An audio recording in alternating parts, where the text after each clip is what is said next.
오늘 우리에게 주시는 하나님의 말씀은 요한계시록 21장입니다. 요한계시록 21장 1절부터 8절까지 말씀입니다. 또 내가 새 하늘과 새 땅을 보니 처음 하늘과 처음 땅이 없어졌고 바다도 다시 있지 않더라. 또 내가 보매 거룩한 성 새 예루살렘이 하나님께로부터 하늘에서 내려오니 그 예비한 것이 신부가 남편을 위하여 단장한 것 같더라. 내가 들으니 보좌에서 큰 음성이 나서 가로되 보라, 하나님의 장막이 사람들과 함께 있음에 하나님이 저희와 함께 거하시리니 저희는 하나님의 백성이 되고 하나님은 친히 저희와 함께 계셔서 모든 눈물을 그 눈에서 씻기심에 다시 사망이 없고 애통하는 것이나 곡하는 것이나 아픈 것이 다시 있지 아니하리니 처음 것들이 다 지나갔음이러라.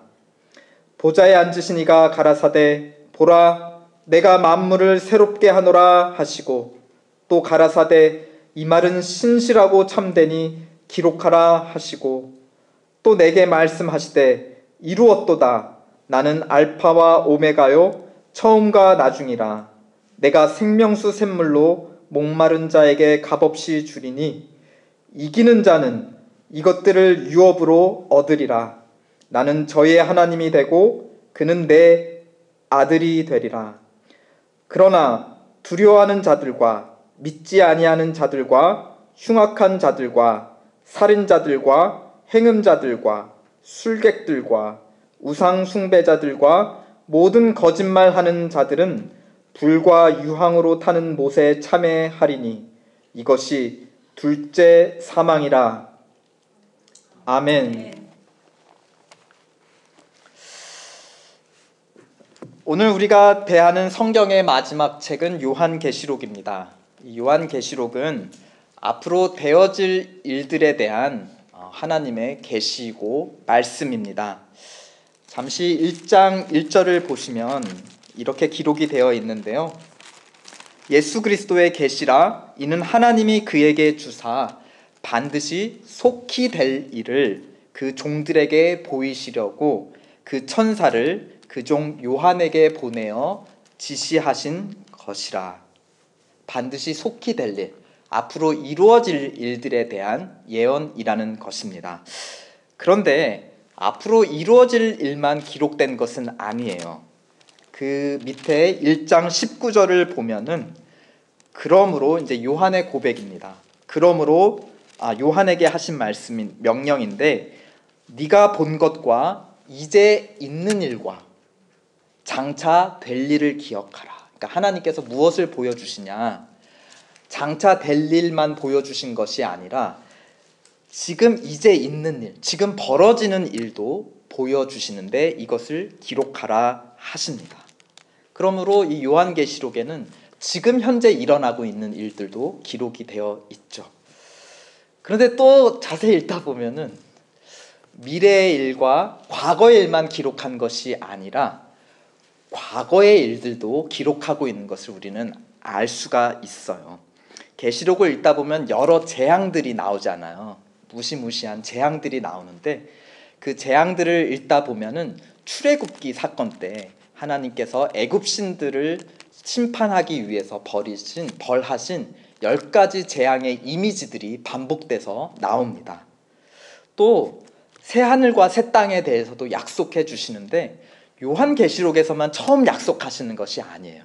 이미 구약 선지서 이사야 같은 선지자들을 통하여서 이미 새 하늘과 새 땅에 대한 약속들을 또 주셨습니다. 또 요한계시록을 읽어다 보면 성경의 첫 책인 창세기에 대한 이야기도 나와요. 마지막에 보면은 에덴 동산도 나옵니다.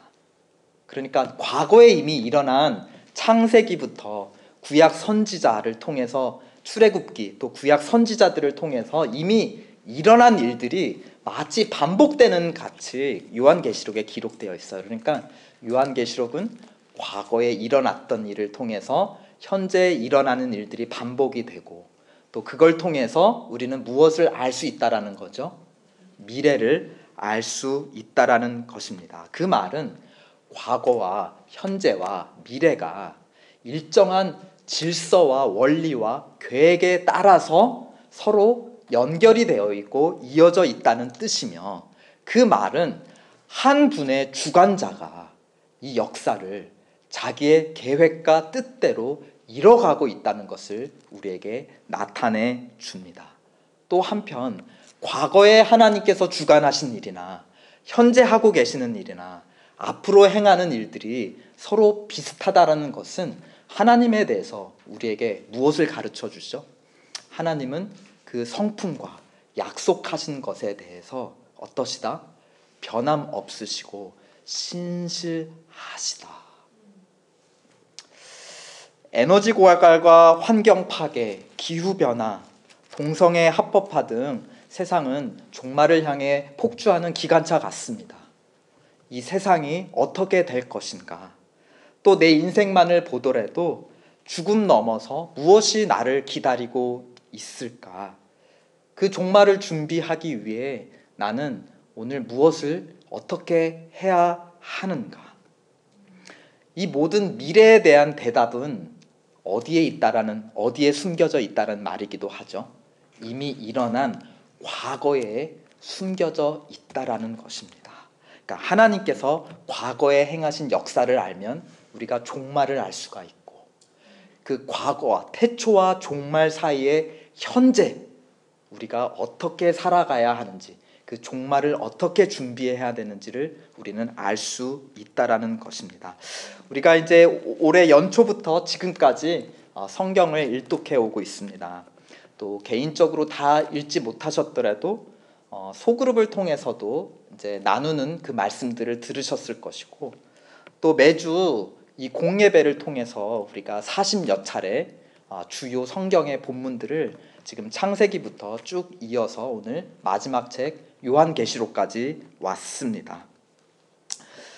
그러니까 이 여정의 끝에 우리가 대하고 있는 요한계시록 마지막 책, 그리고 마지막 책에서도 지금 후반부 21장, 이 21장의 의미를 우리가 온전히 알려면 이것은 종말에 대한 기록인데 우리는 어디로 돌아가야 하는 것이죠?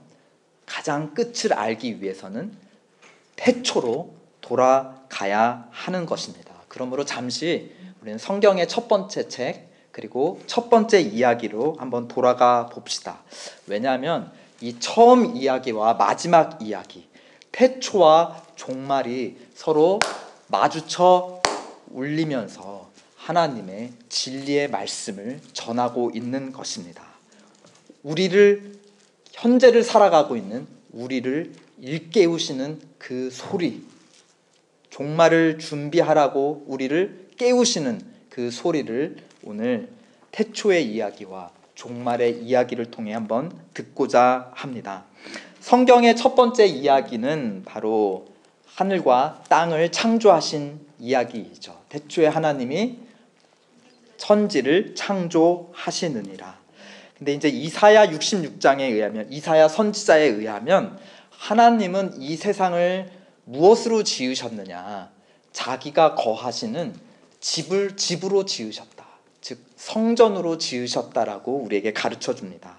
하늘은 나의 보좌요, 땅은 나의 발등상이라. 즉 하나님의 보좌로 지으셨다는 겁니다. 그러니까 하나님이 지으신 모든 만물을 지으신 그 목적은 무엇이라는 거죠? 그 성전에 계신, 보좌에 앉으신 왕 되신 하나님께 영광을 돌리라고 만물을 지으셨다라는 것입니다. 그 중에서 누구를 으뜸으로 지으셨냐? 누구를 만물의 제사장으로 삼으셔서 모든 만물을 이끌고 하나님 앞에 나와서 그 보좌 앞에 엎드려 경배하게 하였는가? 바로 사람을 자기의 형상대로 지으셨다. 즉 자기의 제사장으로 지으셨습니다. 하나님은 에덴 동산이라는 곳에서 사람과 아주 친밀하게 거닐며 교제를 하셨죠. 그런 점에서 에덴 동산은 모든 이 천지가 하나님의 성전이지만 그 중에서도 특별히 에덴 동산은 하나님께서 제사장 된 사람과 또 나머지 피조물들과 함께 친밀하게 관계를 누리셨고 함께 거하셨던 바로 성전 중에 성전. 그러니까 이 창세기의 첫 이야기는 성전을 지은 이야기이고 또 성전에서 하나님을 섬기는 데 봉사할 제사장들을 지은 이야기가 바로 첫 번째 이야기입니다. 그런데 첫사람은 하나님을 섬기는 제사장 직분에 만족을 하였나요? 그는 유혹을 받았습니다. 하나님을 섬기는 자가 아니라 너는 하나님 같이 될 수 있어. 네가 그 보좌에 앉을 수 있어라는 그 유혹에 빠지게 되죠. 스스로 옳고 그름을 판단하는 그 선악과를 먹음으로 그것은 왕만이 할 수 있는 판결의 권세를 의미합니다.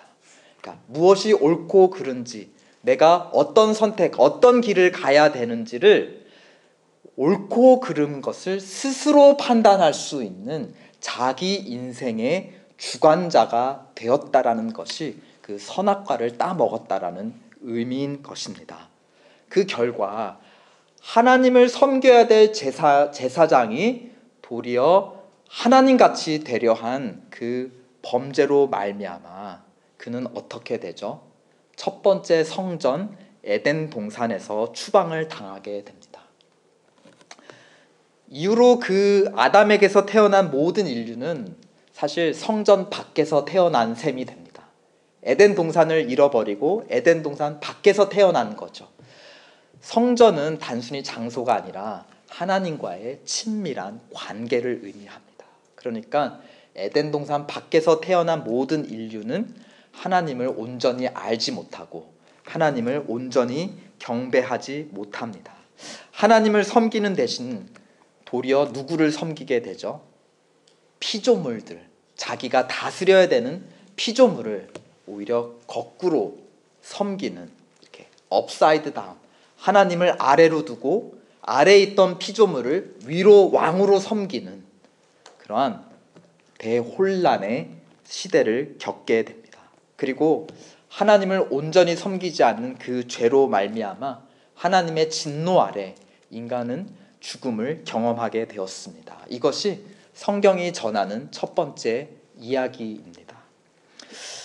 오늘 계시록 본문은 이 마지막 이야기, 종말의 이야기를 들려주고 있는데 이 마지막 이야기에서 1절 우리는 무슨 이야기를 다시 만나고 있죠? 또 내가 새 하늘과 새 땅을 본다. 지금 창조의 이야기가 다시 반복이 되고 있습니다. 그런데 그냥 창조가 아닌 New Creation, 새로운 창조 이야기입니다. 1절을 보니 처음 하늘과 처음 땅은 사라지고 새 하늘과 새 땅이 도래했다고 했습니다. 아까 창세기에서 첫 창조 이야기 다음에 무슨 이야기가 이루어졌죠? 첫 창조는 성전의 이야기이고 성전에 하나님을 섬길 제사장과 또 예배자들을 만드는 이야기가 바로 창조의 이야기였습니다. 그렇다면 새 창조에 대한 이야기는 또 무엇에 대한 이야기이기도 한 것이죠? 새로운 성전에 대한 이야기인 것입니다. 어떤 성전인가요? 2절을 보니까 내가 보매 거룩한 성 무엇이 내려온다 하였죠? 새 예루살렘이 어디로부터? 하나님께로부터 하늘에서 내려온다 하였습니다. 첫 번째 이야기에서는 그냥 풀과 꽃, 동물들이 가득한 그냥 에덴 동산이었는데 새로운 성전은 지금 어떤 형태이죠? 더 발전된 좀 더 팬시한 도시가 내려오고 있습니다. 근데 우리가 이제 22장을 보면 이 새 예루살렘 안에 무엇이 있는가? 바로 생명수 강이 흐르고 그 강을 따라서 무슨 나무가 있냐? 생명나무가 있습니다. 이것은 바로 에덴 동산이죠. 에덴 동산이 없어진 것이 아니라 보존이 되었는데 지금 더 발전되어서 성벽으로 둘러싸여 있는 지금 도시의 모습으로 더 새로워지고 완전하여서 지금 하늘로부터 내려왔다는 것입니다. 하늘에서 내려왔다라는 것은 이 새로운 성전을 사람이 이 땅에서 지어서 건설했다는 것인가요? 그렇지 않죠. 하나님께서 지으셔서 이 땅에 내려주셨다. 하늘과 땅을 이어주는 그 성전을 누가 선물해 주셨다는 겁니까? 인간이 이루어서 땅에서부터 하늘까지 이뤘다는 건가요? 그렇지 않습니다. 하나님께서 사람을 위해서 하늘에서 예비하사 내려주셨다. 이것이 바로 새 성전입니다. 새 성전에 관한 이야기라면 그 안에 누가 있어야 되죠? 하나님이 계시고 하나님을 섬기는 그 예배의 주체자 누구인가요? 제사장이 있어야 합니다. 이 새 성전에 합당한 새 제사장은 누구일까요? 사람은 이미 많이 실패를 했습니다. 우리 그런 말이 있잖아요. 사람은 고쳐 쓰는 게 아니다. 그러면 하나님께서 이 제사장이 되는 영광된 직분을 어떤 새로운 피조물, 천사라든지 혹은 외계인이라든지 사람은 죄를 져서 실패했으니까 새로운 피조물에게 이 영광된 새 제사장의 직분을 맡기셨을까요? 힌트는 아까 에덴 동산에 있습니다. 에덴 동산을 없애버린 것이 아니라 더 완전하게 새롭게 변화시키셨다. 그렇다면 옛 성전의 제사장으로 섬기던 사람 역시 없애버리신 것이 아니라 어떻게 하셨을까요? 새롭게, 영광스럽게 새 성전에 합당한 제사장으로 변화시켜 주신다라는 것입니다. 우리 3절을 한번 다 함께 읽어보실까요? 시작. 내가 들으니 보좌에서 큰 음성이 나서 가로되 보라 하나님의 장막이 사람들과 함께 있음에 하나님이 저희와 함께 거하시리니 저희는 하나님의 백성이 되고 하나님은 친히 저희와 함께 계셔서. 마찬가지로 성전 안에서 일하는 제사장만 새롭게 하신 것이 아니라 옛 첫 번째 창조 자체도 완전히 없애버리신 것이 아니라 그것을 더 완전하게 새롭게 변화시켜 주십니다. 5절에 보니까 보좌에 앉으신 이가 가라사대 내가 만물을 새롭게 하노라. 대체해버린다. 옛날 것은 버려버리고 새로운 것으로 대체한다는 것이 아니라 새롭게 한다는 것은 옛 것을 가지고 새롭게 변화시키신다는 것이죠. 그러니까 인간의 죄, 인간의 타락, 그것으로 인해서 죽음과 혼동이 피조세계에도 들어왔고 함께 신음한다 하였습니다. 그러한 첫 세계를 하나님은 버리지 않으시고 새롭게 하신다. 무슨 말인가요? 하나님은 첫 창조를 사랑하신다. 사랑하시되 창세기부터 요한계시록까지 태초부터 종말까지 끝까지 사랑하신다는 것을 우리에게 가르쳐 줍니다. 그 하나님의 오래 참으시는 사랑의 초점은 누구보다 바로 제사장 직분된 사람에게 맞춰져 있습니다. 요한복음 3장 16절 하나님이 세상을 이처럼 사랑하사 없애버리지 않으시고 다 멸절시켜 버리지 않으시고 이들을 영생을 주기 위해서 어떻게 하셨냐. 독생자를 주셨으니 이는 저를 믿는 자마다 멸망치 않고 다 영생을 얻게 하려 하심이라. 사람의 타락을 통해 만물이 고통을 받았다면 이제 사람의 새롭게 되는 회복을 통해 만물도 새롭게 변화된다라는 것입니다. 그러므로 창세기부터 요한계시록까지 태초부터 종말까지 이어지는 과거와 현재와 미래까지 이어지고 있는 하나의 거대한 이야기, 메타 내러티브가 있는데요. 그것은 무엇이냐? 아버지의 집, 성전을 떠나 가출한 자녀를 되찾아오시는 아버지의 이야기, 그리고 되돌아온 탕자와 같은 아들에게 귀한 옷을 입혀주시고 금가락지를 끼워주시고 아들의 영광된 신분을 회복시켜 주시는 아버지의 사랑의 이야기, 누가복음에 나와 있는 그 둘째 탕자의 이야기야말로 바로 이 성경 전체에 흐르는 이야기, 하나님 아버지의 사랑 이야기라는 것입니다.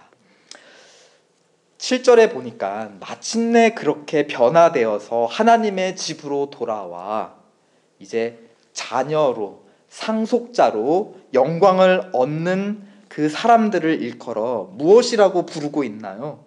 7절을 보니까 이기는 자, 그래서 아버지의 유업을 얻는 아들과 딸 되는 자, 이러한 새로운 신분을 얻는 자를 무엇이라고 부르느냐? 이기는 자라고 부르고 있습니다. 지금 현재형이에요. 이기는 자, 계속해서 이기고 있는 자, 지금 현재도 이기고 있으며 종말까지, 끝까지 계속해서 이기는 자라고 표현을 하고 있습니다. 이긴다는 것은 무엇과 싸워서 이긴다는 것인데 과연 그 싸움의 대상이 무엇일까요? 지금 우리 성경의 모든 이야기는 하나님의 집으로 돌아가는 아들의 이야기라고 하였습니다. 그렇다면 그 길을 아버지에게로 돌아가지 못하도록 그 길을 막고 회방하는 어떤 존재가 있는데 그 존재들을 계속해서 이김으로 말미암아 아버지의 집에 돌아가는 자, 그 자가 바로 하나님의 아들과 딸 상속자라고 하는 것입니다. 4절에 보니까 그 대상이, 싸움의 대상이 나와 있는데 무엇인가요? 우리 눈에서 눈물 나게 하는 것, 우리 가슴을 애통하게 만드는 것, 우리 몸을 아프게 하는 것, 곧 바로 죽음의 권세입니다. 또 8절을 보니까 이 죽음이라는 칼을 들고 그 길에서 우리를 해치려 하는 어떤 강도와 같은 세력이 있습니다. 진짜 원수인 거죠. 그러니까 그 죽음은 도구인 거예요. 도구, 칼. 그 칼을 들고 있는 강도가 따로 있다라는 것입니다. 누구인가? 죽음으로 우리를 위협하고 두렵게 하는 강도같이 그 길을 막아서는 존재, 바로 흉악하고 살인하고 행음함으로 말미암아 사람에 대해 범죄하게 만드는 존재, 또 하나님을 믿고 의지하는 것이 아니라 점치는 점술에 의지하고 살아계신 하나님이 아니라 사람의 손으로 피조물의 형상을 가진 우상을 숭배하게 함으로 말미암아 하나님의 분노로 죽음을 당하게 만드는 유혹의 존재.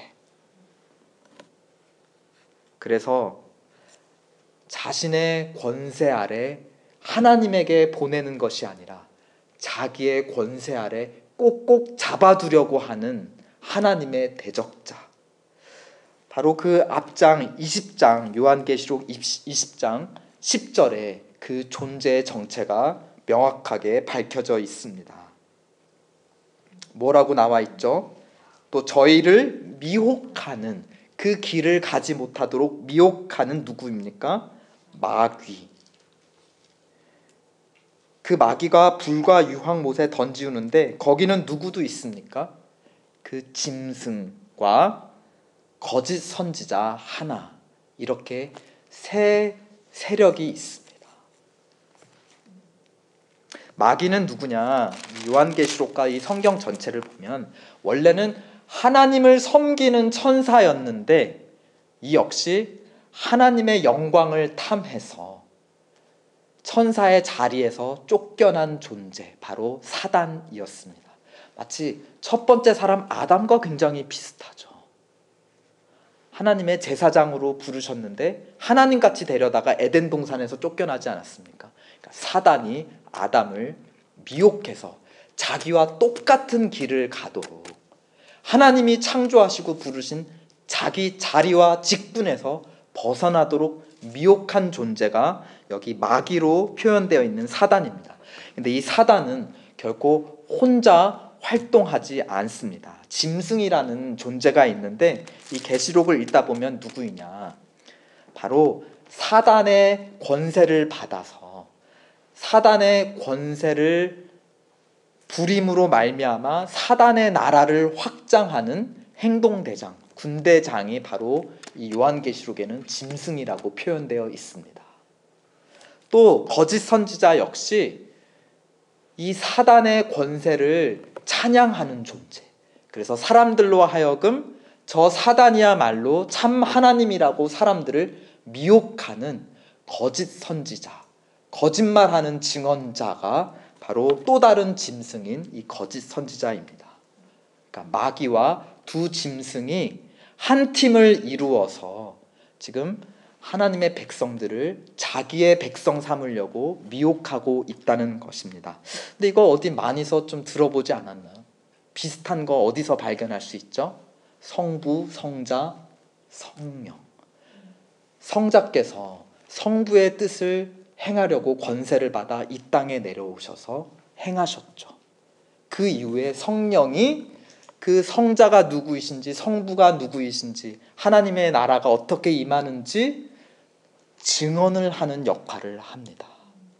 그러니까 마귀와 두 짐승은 참 삼위일체 하나님을 흉내내는 대적 세력이다. 소위 말하면 흉내내니까 짝퉁 삼위일체라는 것입니다. 그리고 참 삼위일체 하나님과 짝퉁 삼위일체가 지금 무엇을 벌이고 있는 거죠? 우리가 보이지 않는 영적 세계에서 사람들의 영혼을 자기 백성으로 삼으려고 지금 영적 전쟁이 벌어지고 있는데 그것이 바로 요한이 본 환상의 줄거리라는 것입니다. 요즘은 짝퉁을 얼마나 잘 만드는지 정말 감쪽같이 속죠. 진품과 구분이 안 갈 정도입니다.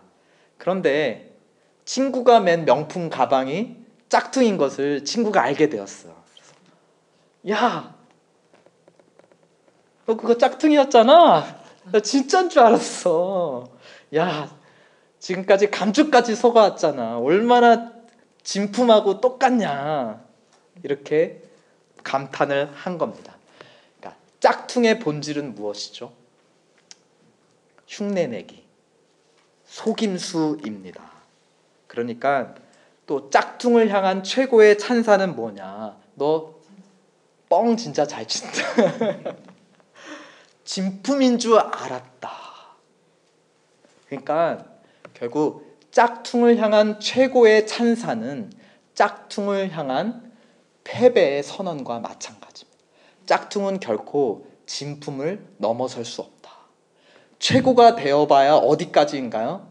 진품과 정말 비슷하다 정도지 진품을 이기고 넘어설 수가 없는 게 짝퉁의 운명입니다.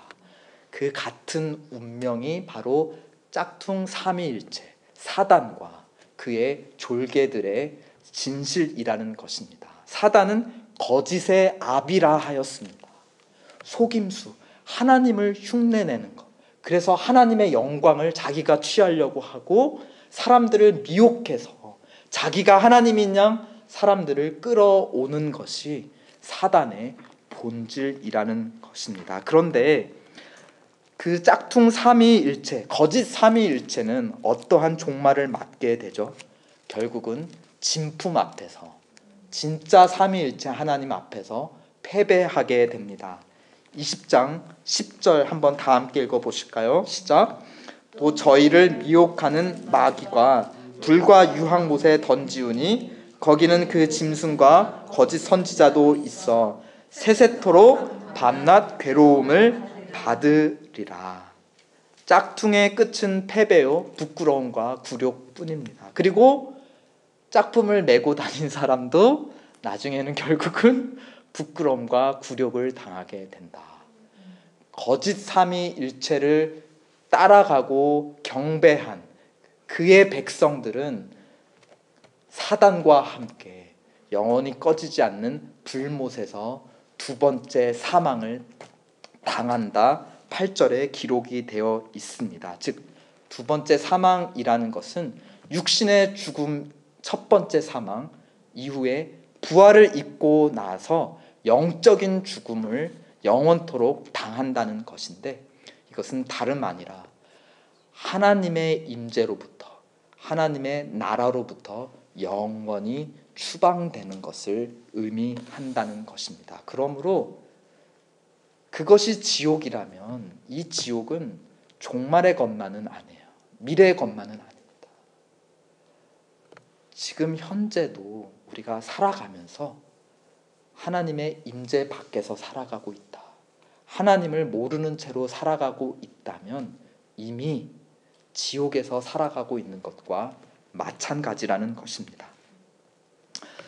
그렇다면 우리는 어떻게 사단과 그의 영적 세력들을 이 영적 전쟁에서 계속해서 이기는, 끝까지 이기는 자가 될 수 있을까? 계시록을 기록한 자가 요한인데 그는 또 복음서의 저자이기도 하죠. 그는 요한복음에서 우리처럼 이기는 자가 아니라 더 뛰어나서 이미 이긴 자를 소개해주고 있습니다. 그 자가 누구인가? 그 이긴 자가 요한에게 이런 말을 가르쳐줬는데 그는 이렇게 기록을 남깁니다. 요한복음 16장 33절, 이것을 너희에게 이름은 너희로 내 안에서 평안을 누리게 하려 함이라. 세상에서는 너희가 환난을 당하나 담대하라. 내가 세상을 이기었노라.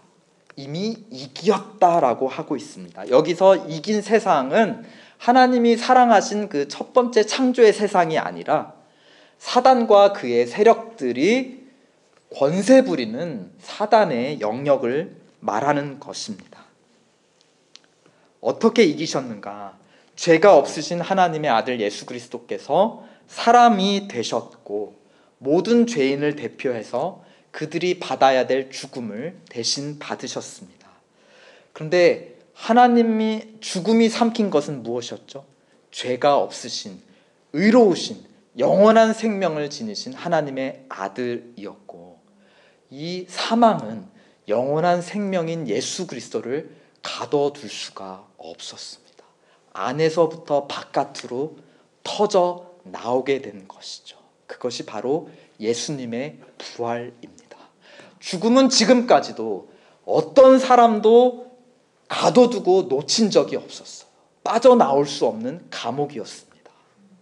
그런데 처음으로 누가 죽음의 권세를 파헤치고 죽음으로부터 나오셨는가? 바로 부활의 첫 열매 되신 우리 주 예수 그리스도.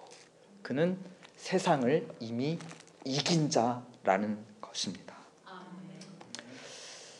하나님 아버지는 그 아들을 보내셔서 죽음의 권세를 이기셨고 죽음의 쇠사슬을 이용해 우리들을 자기의 권속 아래 끌고 다니는 사단을 이기셨습니다.